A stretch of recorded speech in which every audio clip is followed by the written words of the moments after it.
Hello there, my name is Thomas O'Regan. I'm a professional property investor here in Australia. Now, I invest in high-rise apartments not because I love them, just because I see them as a good investment opportunity at this point in time. And how do I determine that? I use the foundational principles of investing. Those are some of them being cash flow, capital growth, buying below replacement cost, and understanding the market cycle. Now, today I just wanted to talk about buying or what is replacement cost and how to apply that when you are looking to make an investment decision on any property.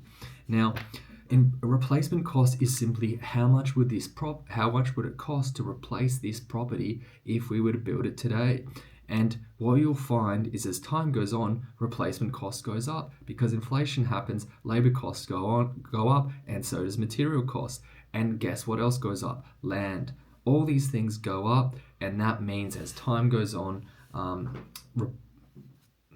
properties become more expensive relative to dollars, money, Australian dollars, how much, whatever. I'm not going to get into that right now. But here, let's calculate a replacement cost. Now, if you're looking at a house, the base replacement cost will be the land. You'll have the land, and then you'll have the building cost.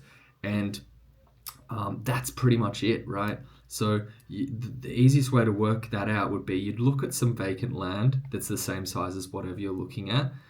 It might be 300,000, it might be $1 million, it might be 100,000, doesn't matter. You look at that land and you determine a value for it, and then you look at a new building or how much a new building will cost, and then you'll get a figure as well. And you could break it down into a square meterage figure because that's really how to get more accurate on replacement cost and building cost. How much does it cost to build per square meter, right? So you might have a land of 100K, for example, and then if you ask a builder, they might say, we'll build the house for 300K. So the asset, which is made up of land and building, is a total value of 400K. Now, if you look in the marketplace and you see a property that is built on land, a house on land that's already built, you can say that should be worth around 400K for a new one. Now, if you're buying it for $300,000, which isn't unheard of, me as an investor, I would consider that a good investment because you're buying it below replacement cost.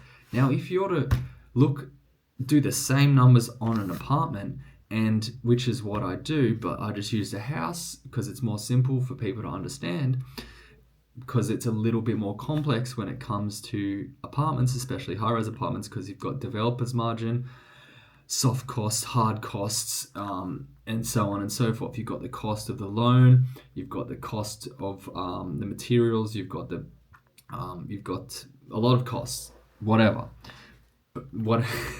Basically, but I use that same formula to determine whether I'm purchasing an apartment at or below replacement cost. And that's how I determine, one of the factors I use to determine whether an investment is good or not. House, apartment, whatever. If it is below replacement cost, it's a good investment.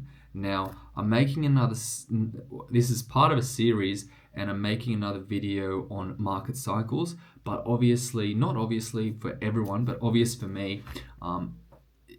When it comes to investing, you need to understand and comprehend market cycles, because even if you did even